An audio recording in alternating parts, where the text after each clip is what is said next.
Hello, everybody. Welcome back to another episode 100 of the Canberra Football Show. We got there in the end, reviewing everything from the grand finals, and we kick things off with the way it started 100 episodes ago.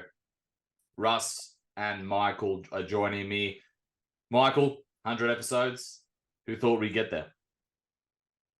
Yeah, I mean, it's been a crazy journey to say the least, mate. You touch on it there. It was us three doing our first ever episode for the show, and now we're here for number 100. So it just goes to show just how much work has gone into the podcast over the past sort of 4 years, and there's been ups and downs sort of throughout the way with having to deal with COVID impacted seasons and whatnot. But in saying all that, it's been a fantastic journey, and I'm so glad we've been able to reach 100 episodes, Matt. And it makes it good that we're able to share this milestone with someone like Russ that has helped us out a great deal sort of over the years. So, Russ, thank you very much for joining us for our 100th episode. It's such a big milestone uh,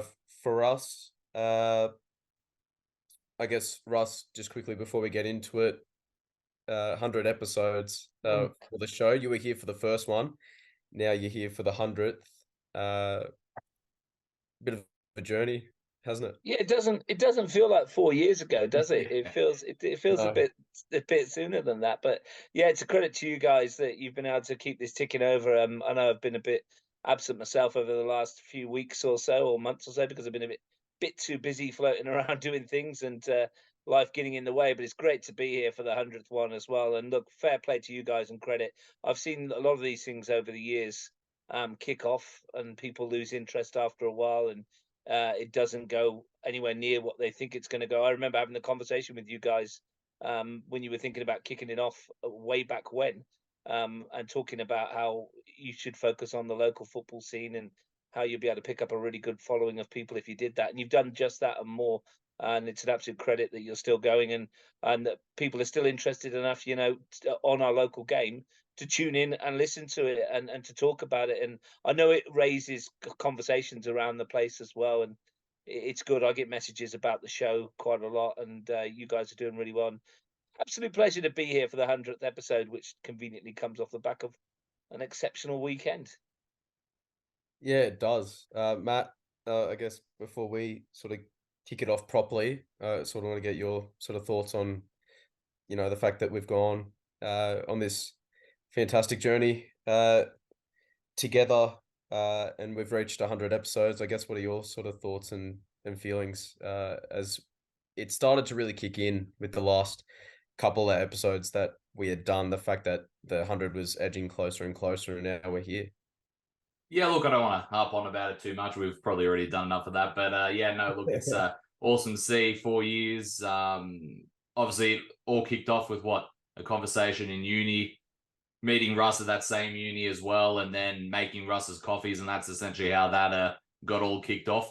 So, yeah, no, it's been a really good journey, and just want to thank everyone that's been involved, Russ, Jeremy, and Webby primarily, and Matty Moore as well was a big part of it also, and then everyone else, all the coaches and players and people and execs that have sent clips, especially from CPL, because obviously it's very tough to follow that league. So especially shout out Michael, to all those people who have helped us out with all the information that we can get. So we greatly appreciate it. So let's Michael plays cricket. He can raise the bat. raise the bat. Yeah, there we go. And let's get kicked into the show. We NPL and the NPL final. Before I kick it to you, Mike, I just want to say, after being at the match, what a fantastic atmosphere. You two are going to touch on that, but I just wanted to chime in with that. Fantastic atmosphere. It had to at least be 2,000 people at least there on the weekend, probably even more. The drums were out, the cheering was out, the ruckus was out, even a couple of flares made its appearance as well. It was all going on. It was absolutely packed. Literally only standing room left. The entire gates all around were there. What an atmosphere to be a part of. And yeah, as we expected, the Croatia derby will be. So, Michael, take us into it. How did the Croatia derby play out? It was a fantastic spectacle for Canberra football on the weekend. Like you touched on, Matt, a lot of people in attendance for this one, and just the overall feel and atmosphere of the crowd was absolutely sensational in this game being played out between, as we know, the Croatian derby between O'Connor Knights and Canberra, Croatia. In this one, it was 1-1 at the end of 90 minutes, and after extra time, it then went to penalties where Canberra, Croatia were victorious on this occasion, 6-5 on penalties. So we'll begin with the first half. Matt and Russ, it was O'Connor who opened the scoring in the Croatian derby in the 17th minute when Paslic was found on the end of an overlapping run by Ihegi to score past Sam Brown at the near post. And that obviously gave the Knights the perfect start to this contest, scoring in the opening 20 minutes of the game. But as Canberra, Croatia do so brilliantly well, having gone through a minor setback to begin this game, they didn't drop their heads and they got back into the contest 17 minutes later in the 34th minute.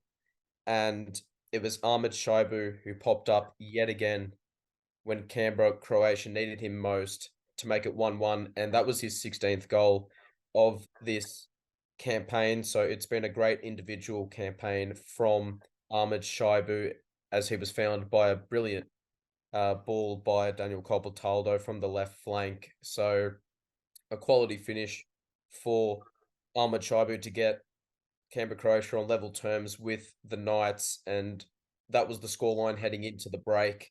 So the 2 goals there. And then as we move into the second half, Ahmed Shaibu, he came really close to giving Croatia the lead when he was denied by the post, and then he was denied on another occasion by Arans in the Knights goal. So he went on to win the Valeri medal for player of the match with that performance, which translated to 3 top class saves from what we saw in the second period of that game. And it really helped the Knights overcome some really pressure moments. And then we saw Calbertaldo saw a fierce drive pushed over the bar, and Argentine forward Frank Greco had a glorious chance to win it late on, scampering clear of the O'Connor defence, but seeing his effort blocked by Arans. So again, it was well done by the keeper. And it was, far from one-way traffic with the Knights, themselves having some more than presentable openings, even before the match entered the extra sort of half an hour. Heggie was by Sam Brown, and the rebound from that effort from Pekemanda was blocked. 1 second, Michael, you're just cutting out, mate.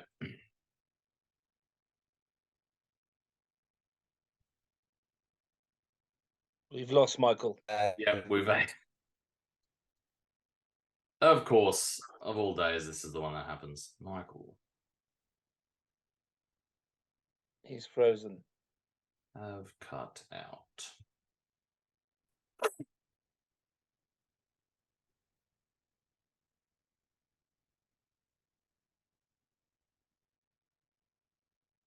Oh, there he is. All right, you cut out, mate. Yeah, I just noticed. Sorry about that. Just, I think it was 1-1. You already mentioned the Greco bit, so I think you mentioned far from one-way traffic. I think you were up to Sam Brown diving at his feet, rebound. So probably to start from there, it was far from one-way traffic line. Yep. It was far from one-way traffic with the Knights themselves having more than a few presentable openings before the match entered the extra half an hour of play. Ihegi was foiled by Sam Brown diving at his feet, and then the rebound went to Pekemanda, which was blocked. And then Michael Piccolo made a stunning recovery tackle to foil Michael Adams. So with nothing being able to separate either of these two teams after 120 minutes of play, it meant that we would go to a penalty shootout. So after Stephen Dominici and Ryan Keir had scored for Croatia, Pat O'Rourke replied with his strike, and then Tyson Livermore sent his spot kick wide of the post. It was then Keegan Vucic struck the underside of the crossbar with Croatia's fourth attempt after successful conversions from Ahmed Shaibu for Croatia and Lachlan Fields and James Driscoll for the O'Connor Knights. And that set up a sudden death scenario as Daniel Subasic, Ihegi, substitute Noah Vanderpool, and Kresic all netted. Spaseski was up next, and he confidently dispatched his ball home, and it was then left for Sam Brown to be the man of the moment and secure the grand final for Canberra, Croatia, as they've done, so many times over the years in NPL football, claiming the grand final trophy. Just what a game of football between these two teams. Like I mentioned at the top, it just had absolutely everything. You couldn't really differentiate, either side by a landslide because it was that tightly contested, and hence why it went all the way to a penalty shootout. Both teams entered this game really wanting to win, and you could sense that from the first whistle until the end of the penalty shootout, and it was Canberra, Croatia that came out on top. What a game. I really enjoyed it. I said in the broadcast and the pre-match that I was excited like a kid in a candy shop. Couldn't wait for the game to kick off, and the atmosphere built throughout the afternoon. You could feel it. The tension was there from moment one. As you mentioned at the top of the show, that there was no room left in the stadium near enough. The only spots that were free were the bleachers underneath where we were in the commentary area, because they're behind the dugouts and you can't really see. And there was still some young kids stood there as well, peering over the top. Every seat taken on the far side, the bleachers packed either side of us, standing room only behind the goals, and on the sides where you can stand, they were packed 3 or 4 deep there. It's an amazing occasion.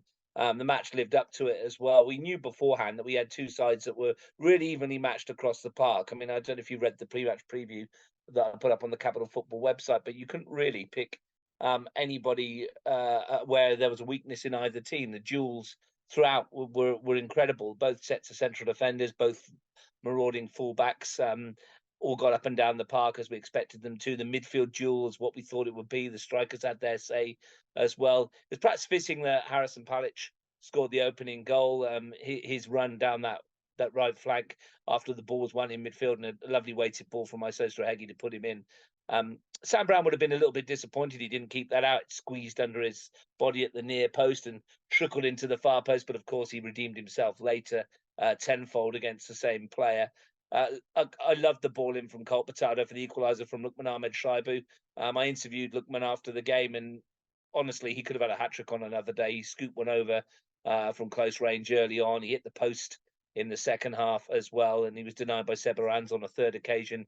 Michael mentioned the chances that Sebarans stood strong with, particularly Frank Greco's couple of minutes from full time. I thought that was going to be the winner, and Sebarans, what a fantastic save that was. Of course, the penalty shootout is a lottery, isn't it? It could go either way, and whoever keeps their nerve. What we did know was that every single one of those players on the park is good enough to take a penalty.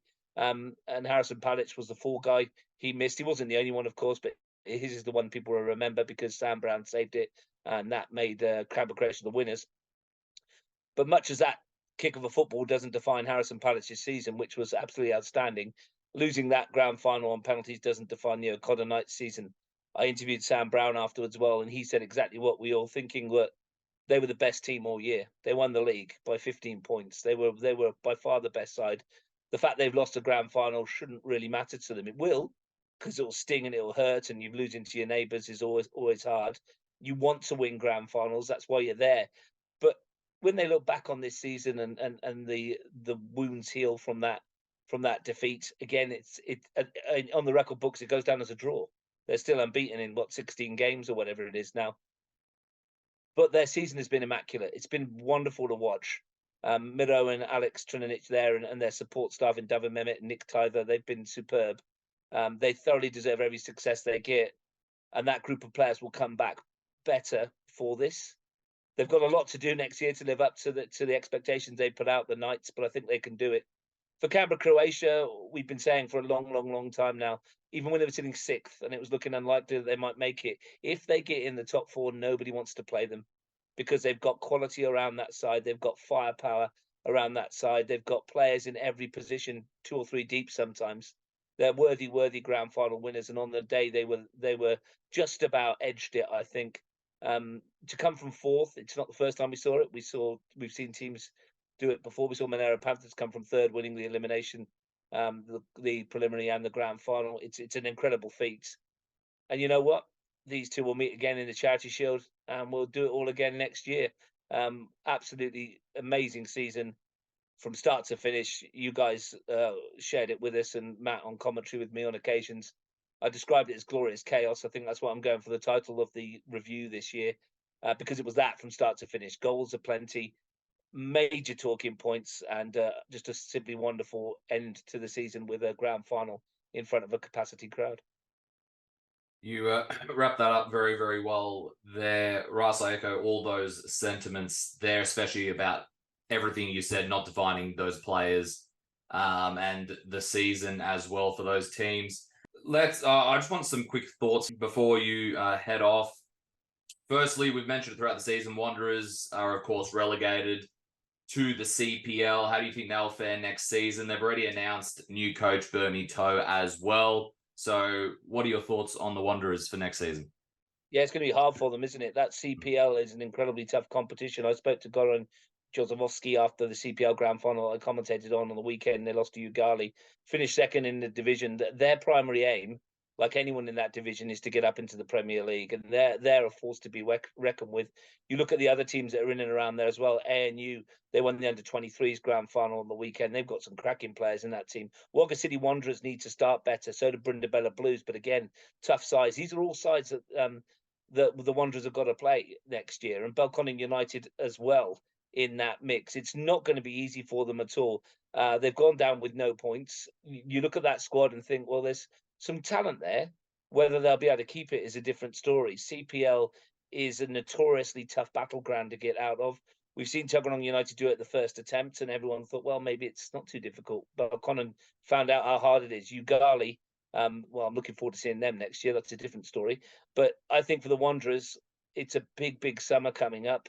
Bernie Toe's got a big job on his hands to keep the players he wants to keep at that football club, to attract players in there. I still maintain that to get out of that division, you have to have young, fit, athletic players that can go for a full 90 minutes for a full course of the season.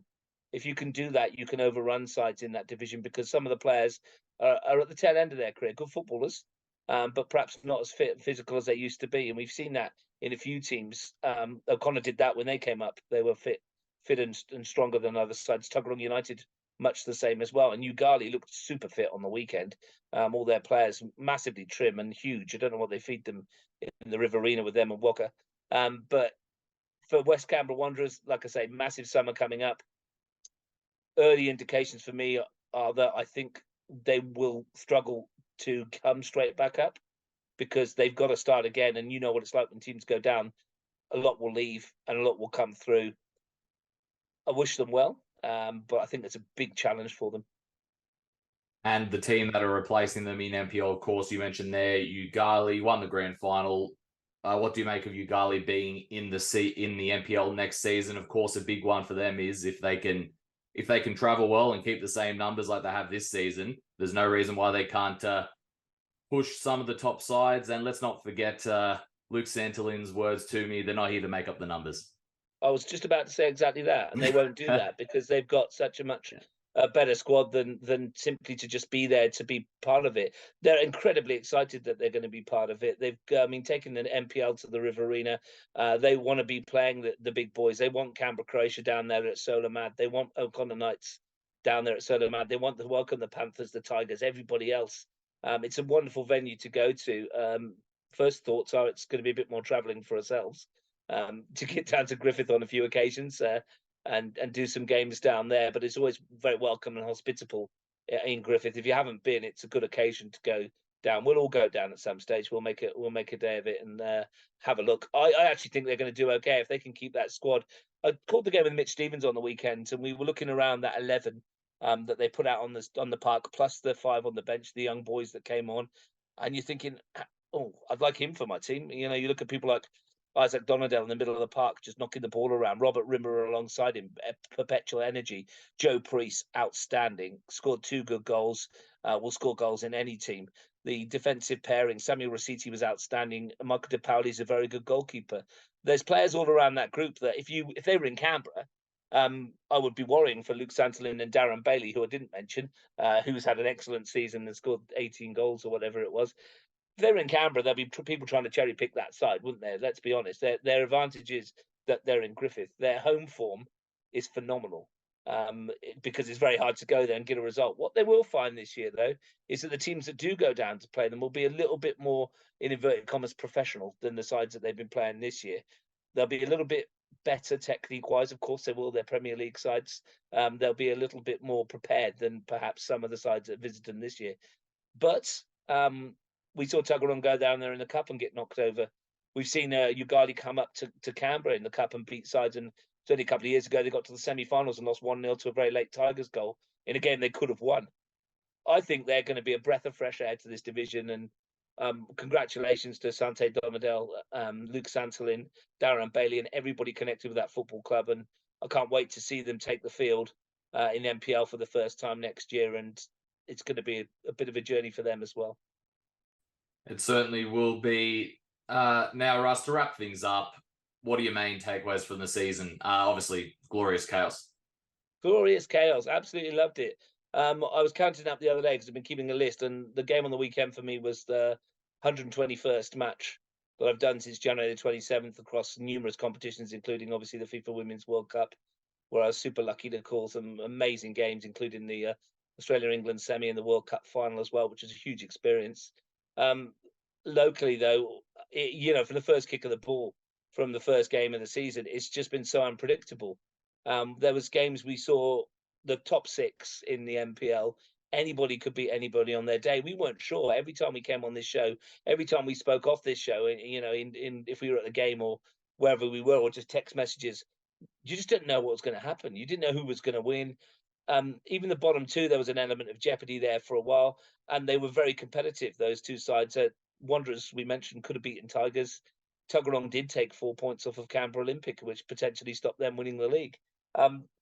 It was great from the first kick of the ball, and I want more of it next year. We want the clubs, all of them, to be competitive. We want the team that's sitting in 8th playing the team that's playing in 1st, and that hint of jeopardy going, is it what's going to happen here? And I think we got that this year, and I think you could have made a case for every single one of that top 6 to say they could have won the league and they could have won the grand final. In the end, the table doesn't lie, does it?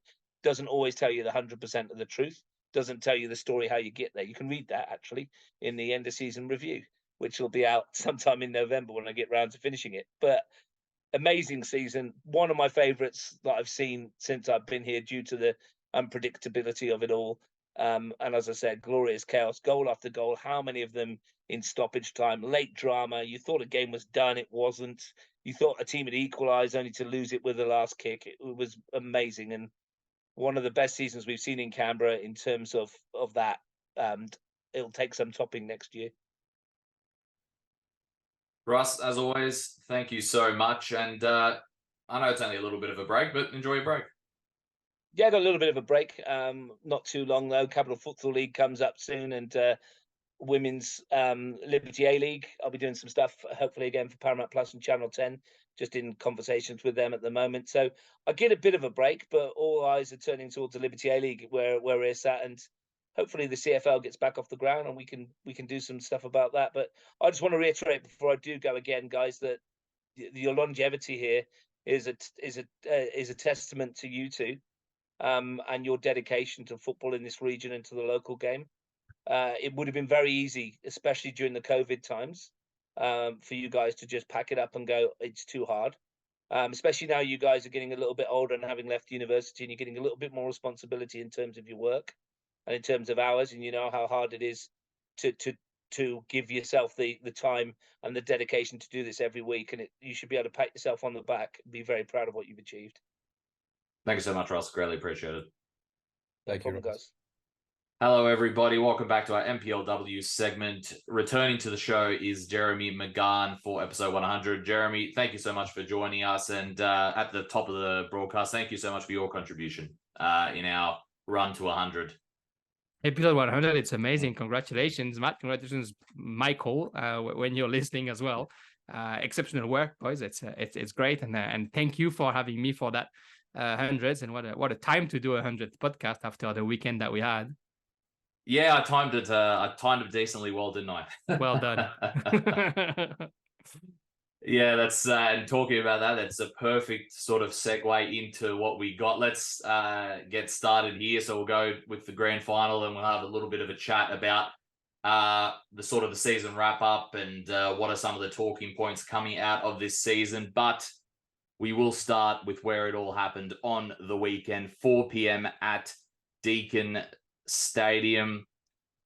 Good turnout as well. I was there in the crowd watching this one, and much better weather than last year's final from memory. And the crowd were just as into it as well. But it was Canberra Olympic 4-3 winners over Belconnen United. Belco had a bright start to the encounter with Kira Bobbin having the best attempt on goal for her side at that point, which was saved by Janet King. And despite the early start, when Olympic got in their groove, they scored 3 times in the space of 14 minutes. The first goal came in the 21st minute as Maddie Whittle snatched the ball off Maddie Steinacker, laying it off to Gurney, who made a darting run into the box and hit it across goal for the opener. The second came 9 minutes later as Kat Perrick as her corner found Vanessa Ryan for the header, and her attempt fell in the path of Whittle, and a couple of defenders trying to clear it as well, and she buried it in the back of the net. 5 minutes later, Olympic got their third as Ali Cook struck a nice placed looping free kick over the wall for the far corner, which caught Ellie Summers in a lapse of concentration as she mistimed her effort to save it. Belconnen crucially got a goal back on the verge of halftime as Talia Backhouse received the ball from a throw-in and struck a shot for the bottom corner from the edge of the box. Janet King let the shot slip under her side in an attempt to save it. On to the second half, Belconnen United got off to a crucial start in that second stanza by scoring the first goal in the opening 6 minutes, courtesy of Riley Ewan. The forward hit a ball forward, and Ali Cook went to control it with the chest. However, Ewan immediately pressed her, retrieved the ball, then made a darting run for the box. Her shot hit off Janet King in the back, sort of off her legs and then in, but you take it nonetheless at that point if you're Belco, because you go within 1 goal of a comeback at this point. Unfortunately for them, though, Olympic dented the hope of a comeback 4 minutes later as Vanessa Ryan scored the fourth, a neat combination play between Whittle and Gurney before the latter squared it off for Ryan, who superbly turned her marker before burying it in the back of the net. Really good goal here from Vanessa Ryan. Belco fought hard and did not give up despite the commanding lead that Olympic retook in this one. They had a couple of chances on goal, however, it was not meant to be for them on the day. 2 minutes into stoppage time, Bessie Reifmuller, though, hit a stunning strike for the top corner from the edge of the box to make it 4-3. But by the 92nd minute, it was too little, too late for Belconnen, as full time was soon to approach. And their grand final drought will continue another year. And the only reason I know drought 4 years isn't really too much of a drought, Jeremy, but for a club like Belconnen United in the women's division, it is a little bit of one. In saying that, though, it definitely doesn't take away from their season, does it? No, absolutely. It was a great season for Belconnen. I think last year we said several times that they felt like there was a little bit ahead of the curve in their transition development, their new sort of story under Scott Conlon's management. This season there were proper expectations on that group that is still a young group. If you remove Talia Backhouse from the team, it's almost only teenagers. Kira Bobbin maybe is also a bit more experienced. But so it's always hard to build with a team like this, and they've done that superbly. You have expectations, you have the results, and then you have a couple of heartbreaking moments in that season. The loss against Canberra United, of course, not being able to beat Olympic when it matters most, and then you go through the grand final by beating them in qualifying final, excuse me, and then you get punished in that grand final. So I think it was another few steps in that learning curve that Belkonen's going through, but they had a fantastic season. It's just, sometimes it's not meant to be, and it's a story of inches, it's a story of seconds. It's a story of a shot that can be a bit more on the side, and then it's another story in a game like this. So plenty of positive. The girls were, understandably upset on Saturday, but they can definitely go into that off season with their heads held high. They certainly can. And in terms of Olympic, obviously after chasing, the one that eluded them in the league title, they back it up with a second grand final win in a row. And this is for a club where before last year, they hadn't won a title. Now in the space of a year or a year and a half, whatever it's been, they've won, 4 or 5? Everything except the Charity Shield, which I'm sure is not the most important title for any coach at that last preseason game. But yeah, like kudos to what Nicole Beck does and to all her team. Really, what a collective performance it's been all season. It's we might not say it enough, but you lose a player like Ash Sykes. It's a huge boots to field for anybody who's going to play up front instead of her. And even though she would say that she didn't have the importance last year that she would have had in previous years, she still, racked up, was it 15 goals or something like that for Olympics. So you lose those 15 goals, you lose a talented player like Meg Roden as well. And you have to try and build besides that in the middle of the season where we had the World Cup, where there were injuries. And I think they did superbly well. It's on Belconnen United, you had all that youth that's slowly building up. In Olympic, you have players with more experience, and somehow you can say the experience is a great advantage, but the experience, as we know in our football at our level, comes with some challenges. It was great to see Maddie Whittle celebrating with her child when she got the player of the match, but what it says is that she's got two full-time jobs the rest of the year, and yet she still shows up every weekend to play football. And that's what happens in an experienced team like this. They're not students who have time to play football. They have jobs and they still show up. And I think that is another layer to the great story that is happening at Olympic this season. If you take off, Madison Kesha and a few players on the bench, everybody is a bit more seasoned in our competition, yet has an excellent level. You got players like Kat Peric with a wealth of experience who've just shown up day in, day out and helped players like Elke Aitolu get to their level. You got players like Ali Cook or Jasmine Zabel, who at one point maybe felt like they were out of the first team and then fought hard to get back in it and to deserve their spot in a grand final. So I think it's such a great story of a group that works well, of a group that works as a group. The individualities are great, but they're only as great as they are when they work together. We've seen the amount of work that a Maddie Whittle or Liv Gurney or Nicole Jaloka does into a game like the grand final, always harassing, always, working hard and making sure that they press every single ball. And that pays off. The recklessness of their attacks on Saturday was obviously what they missed during the qualifying final. They rectified that well, and they really punished Belconnen every time they were doing half a mistake. So it talks to that talent, that experience that they have. It certainly does, and congratulations again to Canberra Olympic on another grand final victory. Now, in terms of our, just to wrap up the NPLW season, Jeremy, we'll just go through a couple of talking points before we wrap up. Let's start with State League Women's. Wagga City Wanderers, of course, relegated last season from the NPLW. Won the State League One Women's, and if it hasn't been officially confirmed, but if all follows the plan, they will be promoted back to NPLW next season. What do you make of their comeback, if obviously this happens?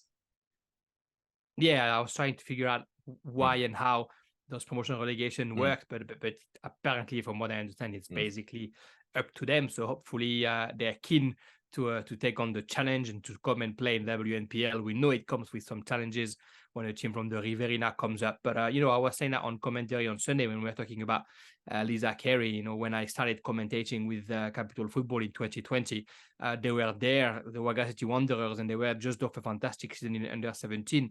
Under Sam Gray, with the talents that we know, the Careys and Nicholson and Megan Castle, who's now up in Scotland, and they're just a lot of talent in that Riverina region, and a lot of them play for Wagga City Wanderers. So seeing that talent coming into the capital can only be positive. A few of those players have gone from the Wagga City two teams in the capital. I forgot to mention, but of course, Jade, Sammy, and Brooke Ems are there too. And the fact that those players don't have to change club to play in NPL is also a big positive, because they have played together in State League all season, and now they're going to have a chance to show it at the NPL level. We've seen how well it worked for the ANU. No doubt it's going to work great for Wagga as well. And, it's also good for all the teams in the capital to have a bit of a 3-hour trip here and there, or 6 hours round trip even, here and there, to go in and visit a bit of the countryside. Yeah, and getting back the hard way as well, winning that State League. Congrats to Wagga on winning that, and we'll see if that promotion goes through or not. And on the flip side, if that does mean that West Canberra Wanderers will be relegated, if that's the case. So if that happens, Jeremy, what's your thoughts on this, West Canberra Wanderers? Mind you, a team that was in the top 4 last season. Yeah, I think it's a sad state of affair, but I feel like it talks to the talent in that competition this season, and the amount of teams that were that good. I mean, the top 4 was tight until the very end. And then you had Canberra United Academy, who sort of were able to have results consistently, and then the back 3, Tuggeranong, ANU, and West Canberra Wanderers, they were just sort of like playing up who's going to finish 8, 7, and 6 all season, and unfortunately ended up being West Canberra, despite winning, the league champions and the grand final champions, Canberra Olympic, at some point. So it's a shame, because there's so much talent in that team, in that staff, and it's a club that does very well at every level in women's football. And unfortunately, this year, in the first team, it just didn't materialize the way they wanted it to materialize. It's often a story of, a couple of positions, or, players not being available for the whole season. So it's a shame, but if they do get relegated, it'll be very interesting to see where some of their top talent land. The Alice Jensens and Lauren Hall and Kara Cheruti, Colwell. There's talent everywhere in that team. So if a team like this was staying the way they are and going to State League, you'd think that they'll probably have the talent to finish first straight away. So whether they do this and stick together and try and come back together, or whether they end up changing clubs, I think I'll be very keen to follow all of those players. It will be interesting to see what happens there. Now, just in that conclusion, Jeremy, what are your big takeaways from the season that we haven't mentioned yet? I think, we've mentioned it, but I think the talent in the capital this season, and the performances for each club. I was talking about this with Andrew Woodman, who was with me on commentary for the Reserves Grand Final this weekend, and it looked at some point that each team had the number of another team. Like Olympic was doing very well against Croatia, and then Gangali knew what to do against Belko. Belko knew what to do against Olympic, and so he ended up being some sort of a circle where every team was getting points where it mattered. But what it says basically was that all the teams were just full of talent. We talked several times about the depth at Gungalin, a depth that seemed to lack at Canberra, Croatia, yet the youngsters did very well to step up their game and show what they could do. Canberra United Academy, I think, was one of the very good surprises this season. This young group doing very well against the more experienced side. And of course, the ANU, the newcomer, even though they didn't get a lot of positive results, just the way they played showed what they brought to the competition. So I think the main takeaway was that we've seen the level of the competition rising really high.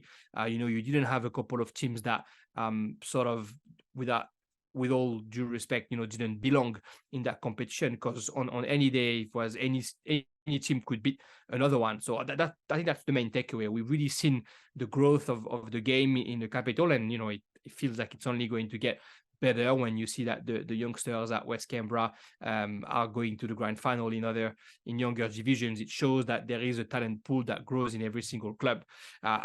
Besides that, I think it was good to see again, like every year, the amount of great goalkeepers that there is in the capital. Of course, we had Emily Kelly, who came from the US. We had Janet King, who keeps improving year in, year out. I think it's important to remember that it's a player that was at the Monaro Panthers in 2020 and not necessarily the starting goalkeeper. And then from there, she did good at West Canberra, and now she's shining at Canberra Olympic, and she definitely deserves her laurels. And then besides that, of course, Chloe Lincoln, A-League, Liberty A-League goalkeeper, young junior Matilda goalkeeper with us in Canberra, Croatia. This is, such a niche position, and having so many great goalkeeper in our competition is something that deserves the highlight.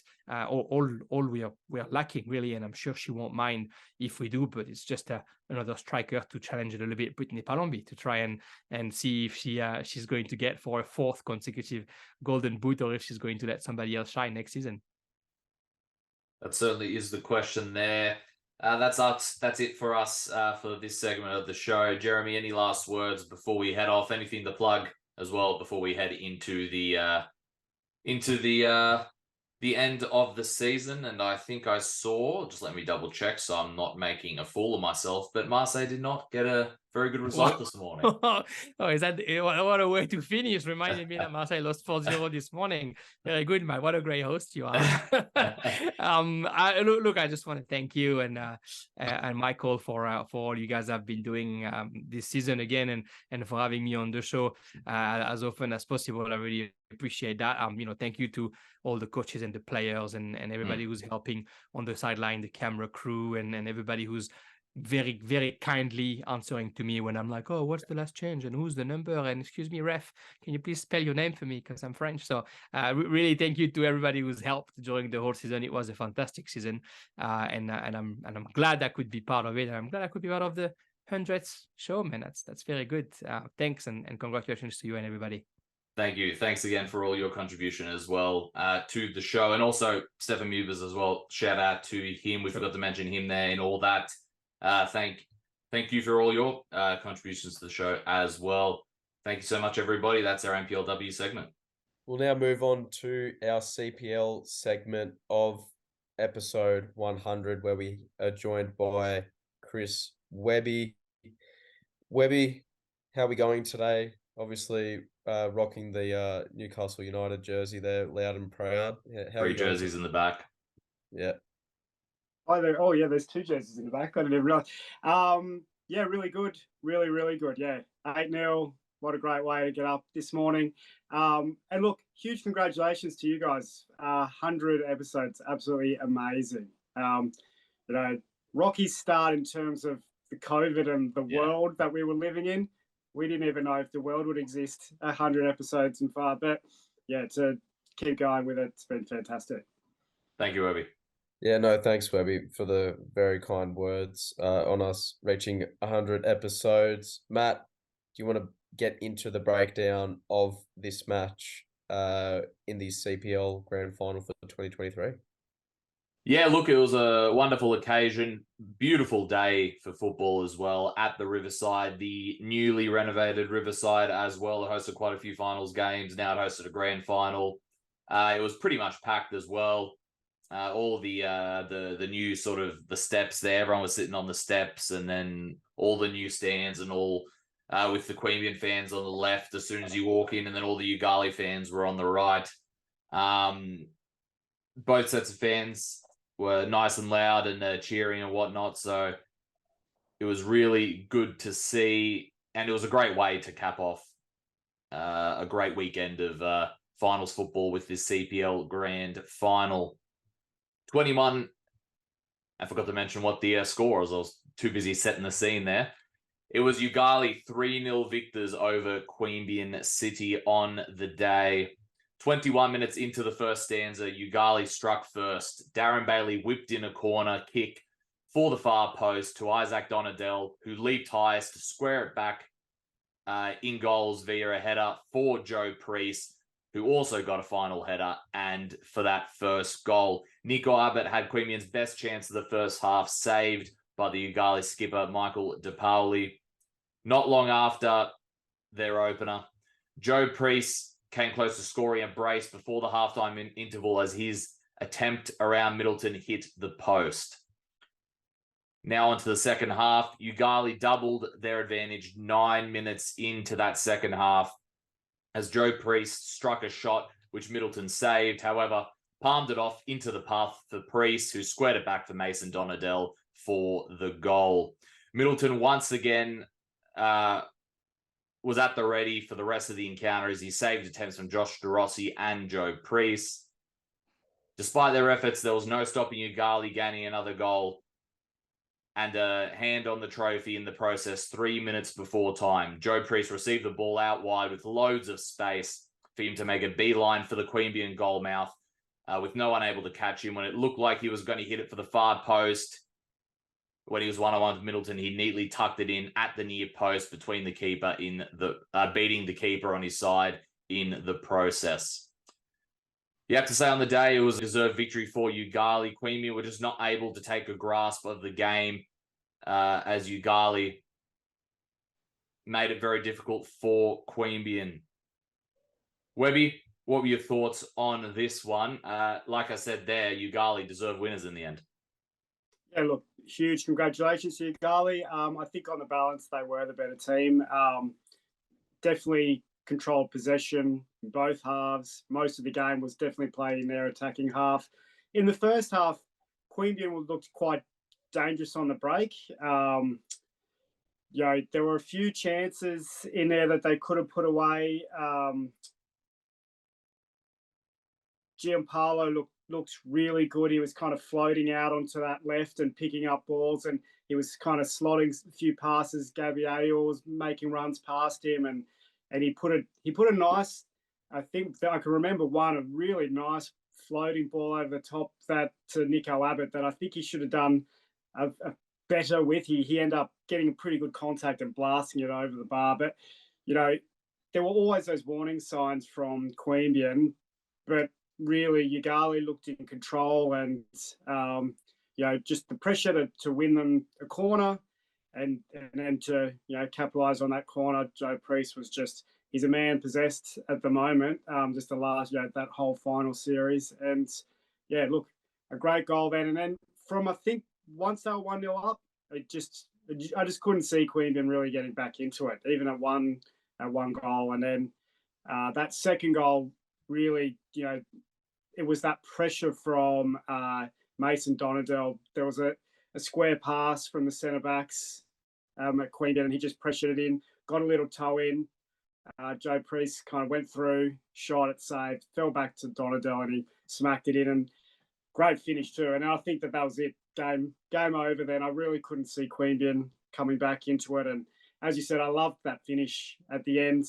99% of the people would, the way they're coming in a right footer off that left wing, edge of the box, that whole right top corner is open, and then instead just slots it near post. I was waiting for that big Coutinho curler around. Instead, it would have taken me completely by surprise. So, fantastic performance from Ugali, and look, well deserved. They were the best team all year, so sometimes it's really good to see the league champions also come away with the grand final win as well. Yeah, again, congratulations to Ugali. They not only with that grand final win, obviously winning the league, like you said, Webby, they will be there battling it out with the big boys on the occasions next year. They'll be traveling to Solomad and Ugali to all the big places in Canberra as well. Webby, just a couple of questions for you for the season wrap up. We'll send it to Michael now, but it'll sort of follow that theme on teams from NPL coming down. Michael? Yeah. So Webby, obviously we've got West Canberra Wanderers. They'll be playing in the CPL next season. I guess just how do you think they're going to fare after being relegated from NPL football this season? And they've obviously announced their new coach in Bernie too. So how do you think they're going to fare in their first season in CPL, having been relegated? Yeah, look, it's an interesting one. I guess you got to just look at. There's been 2 case studies previously, and they kind of did things a little bit differently, and not necessarily by choice. Tuggeranong, Tuggeranong finished. I can't remember, but off the top of my head, they only finished with less than a handful of points. So a similar season to West Canberra this year, but straight off the bat. And look, it was because it was a COVID year, and it was all about the point. They never even finished the season, but there was a points per game, and they got relegated. So there was a little bit of time in between, not knowing what happened. And during that period, Mitch Stevens was so pragmatic at going out and shoring up all the players that he wanted to keep, and convincing them to stay and rally and help the club get back up. And so he did a really fantastic recruitment drive really early at the, because of COVID. The season hadn't even really finished yet, and kind of rallied them up, and he kept that stability. Now he added a fantastic player in Walker, which was, the greatest luck that could ever have happened to Mitch, and he'd probably admit that. And then, boom, you saw what they did. They absolutely demolished the league in that kind of first half of the season. And that was just enough. That what they did in the first half of the season was enough to carry them through. Belconnen, on the other hand, starting from a much higher base, to be honest, than Tuggeranong, but they changed the coach. A lot of players left. A lot of the younger players left. They kind of convinced some of the older guys, lost a lot of their 23s, brought up some guys from 18. So it had a lot more disruption. Even with probably a good half core of their team, you saw what happened. Didn't even make the top 4. So it really going to depend on what they do in terms of player retention, and also whether they can pick up those 2 or 3 kind of key players as well. So, it will be very interesting to see what happens. And I think that's kind of the mold, because you can see if Queanbeyan keep a very similar side together, they're going to be extremely strong next year. You always imagine ANU is going to be strong. I could even imagine Belconnen kind of pushing a little bit harder and strengthening again next year. And, there's some rumours out there about a coaching change. And so it's already been announced. Yeah. Steve Forshaw won't be at Belconnen next season. So look, some of the other teams that are currently there are probably going to strengthen. So even that makes it even a little bit harder for West Canberra. So look, it's going to be very interesting.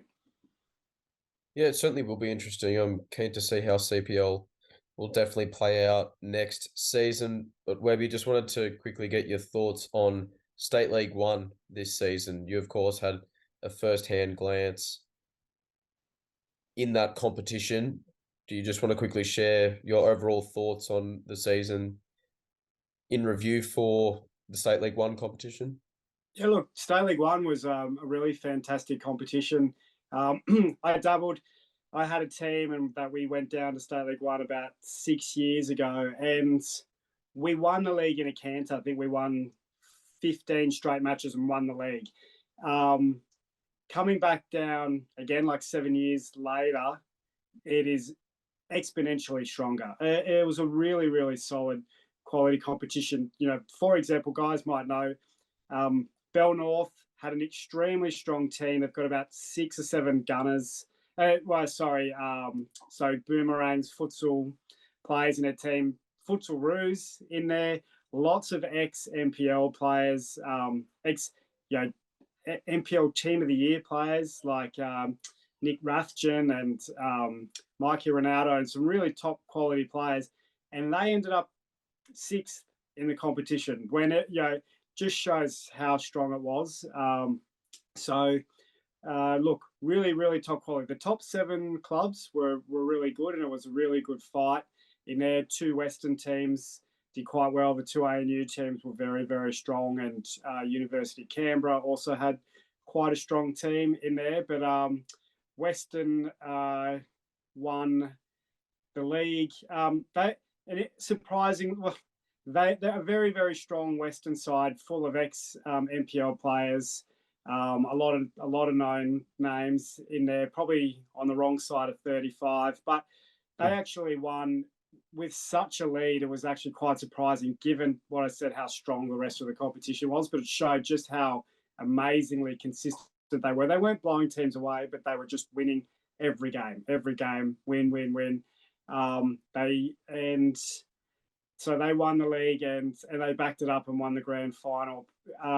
Pretty good quality grand final against one of the ANU sides. So they won the competition and had the opportunity for promotion.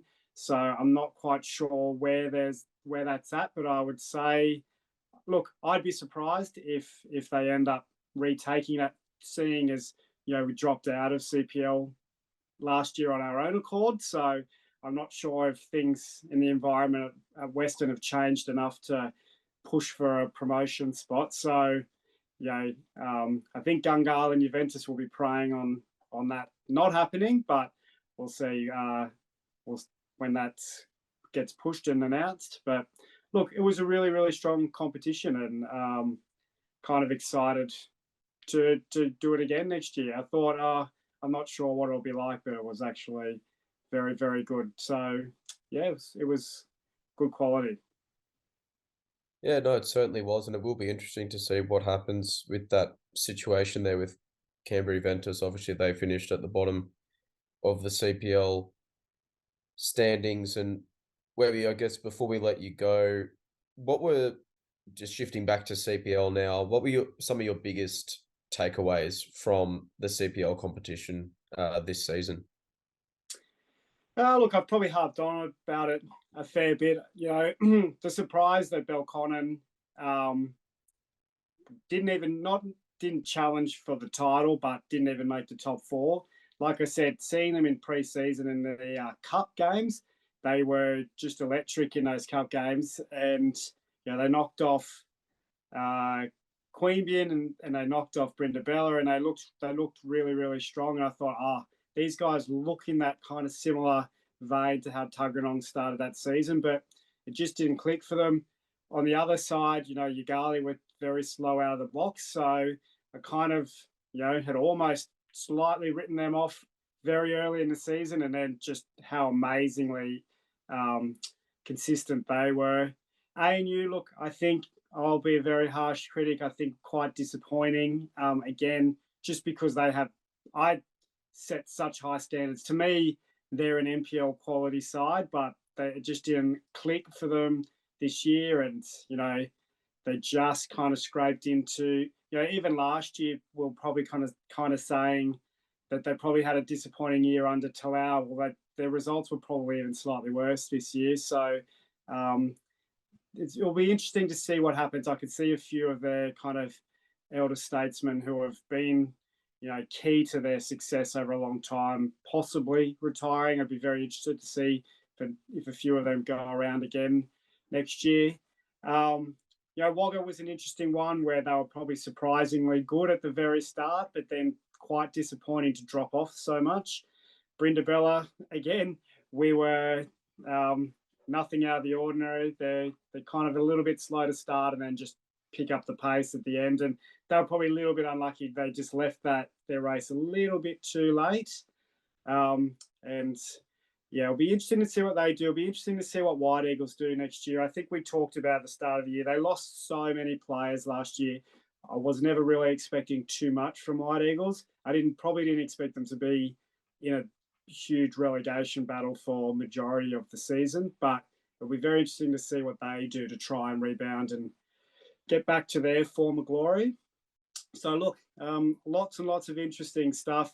In the end, I think the best team won the league, the best team won the grand final.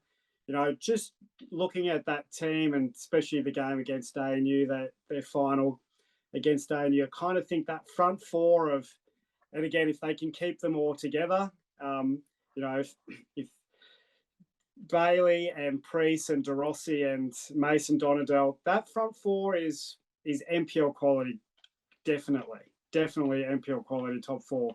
You know, how the midfield and the back line fare, look, they're no slouches, but it is definitely a much bigger step up into NPL. So it'll be interesting to see how they go. But if they can kind of shore up at the back, that front four can cause a lot of damage. And I think a lot of NPL teams are quietly concerned about Ugali coming in. Not only the travel that they have to do, but they just know, look, the amount of passion that team has, and